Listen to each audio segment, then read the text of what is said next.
तो स्टूडेंट्स, आज हम क्लास 12 की एक्सरसाइज है 5.1 कंटिन्यूटी एंड डिफरेंशिएबिलिटी। इसका क्वेश्चन नंबर 7 है, इसके बारे में बात करेंगे। Find out points of discontinuity of f where f is defined by f x equal to mod of x plus 3 if x is lesser than equal to -3, -2x if -3 is lesser than x is lesser than 3, 6x plus 2 if x is greater than 3। तो पहले ये question क्या कह रहा है इसके बारे में समझो। यानी कि अगर आपकी x की वैल्यू -3 से छोटी है इसके बराबर हो तो आपको इस फंक्शन में पुट करना है। अगर x की वैल्यू -3 से बड़ी और 3 से छोटी है तो आपको इस फंक्शन में पुट करना है -2x में। और अगर x की वैल्यू 3 से बड़ी है तो आपको 6x प्लस 2 में पुट करना है।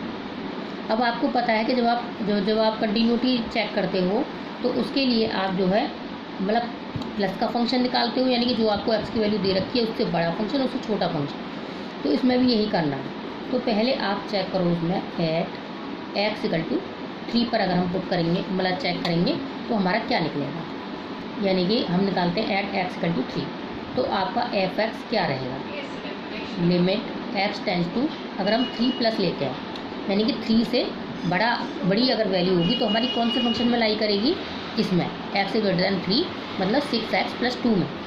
तो इसमें आप पुट करो 6x plus 2 means 6 into 3 plus 2 यानी कि 18 प्लस 2 मीन्स 20 आ गई इसकी। अब निकालो आप limit x tends to 3 minus, तो 3 से छोटी वैल्यू किस में रहेगी, -2x में। यहाँ पुट कर दो -2 इंटू 3 मीन्स -6। इसमें 3 के इक्वल तो कहीं दे ही नहीं रखा फंक्शन, तो आपका जो लेफ्ट हैंड साइड है वो इक्वल नहीं है राइट हैंड साइड। तो आप लिख सकते हो कि at x equal to 3 function is discontinuous at all point. ठीक है। अब आप इसके बाद निकालो एट एक्स इक्वल टू -3। ठीक है। तो f x equal to limit x tends to, अगर आप -3 प्लस लेते हो, -3 से बड़ी वैल्यू किस में रहेगी, -2x में, यानी कि -2x, तो -2 -3 यानी कि ये हो गया आपका 6। अब निकालो limit x tends to -3 minus रहती है तो -3 से छोटी वैल्यू कितना है, इसमें मॉड ऑफ एक्स प्लस 3 है, मॉड ऑफ एक्स प्लस 3 यहाँ पुट कर दी, -3 का मॉड प्लस 3, -3 का मॉड क्या होता है 3 प्लस 3 मीन्स 6। अब अगर आप एट मतलब एक्स इक्वल टू -3 पर निकालते हो तो एफ एक्स कितना रहेगा, एक्स टेंस टू -3, ये किस में लाई करेगा, इसी में मॉड ऑफ एक्स प्लस 3 में। यहाँ पुट कर दो -3 का mod plus 3 means 3 plus 3 equal to 6। तो ये तो कंटिन्यूस आ रहा है सब पे, यानी कि LHS equal to RHS equal to f x means it is continuous at all point. ठीक है। अब आप इसके बाद जो है, क्योंकि आपको इंटरवल दे रखा है तो आप जो है एक कांस्टेंट लेके उस पर भी चेक करो। यानी कि अगर आप लेते हो at X is greater than C, ठीक है, अगर ग्रेटर देन सी लेते हो तो आपकी वैल्यू जो है किस में लाई करेगी, लिमिट एक्स टेंस टू सी, तो आपकी वैल्यू लाई करेगी 6x प्लस 2 में। 6x plus 2 means 6c plus 2, ये आपका एफ सी के बराबर है। तो मतलब ये भी कंटिन्यूस हो गया,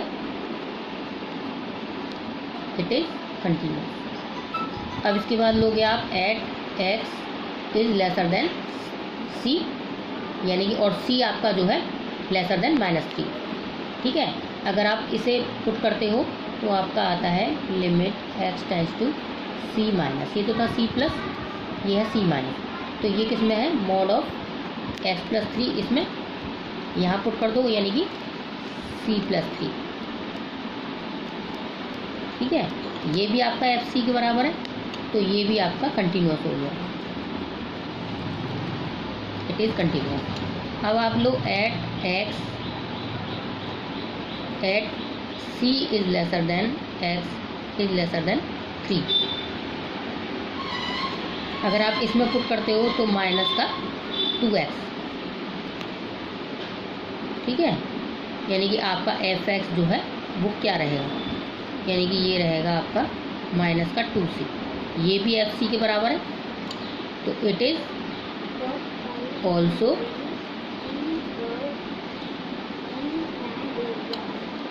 यानी मुझे इट इज ऑल्सो कंटिन्यूअस, ठीक है। यहाँ पर आप जो है इसको -3 is lesser than c is lesser than 3 भी लिख सकते हो, ठीक है। ये आप रहने दो। तो ये आपके क्वेश्चन जो है इस तरीके से होते हैं। ये हमने कंटिन्यूटी चेक कर ली। अब आपका जो मोमेंट डिसकंटिन्यूस फंक्शन क्या था, मोमेंट डिसकंटिन्यूस आपका आया था एट x = 3 का। तो यही आपका आंसर है, ठीक है।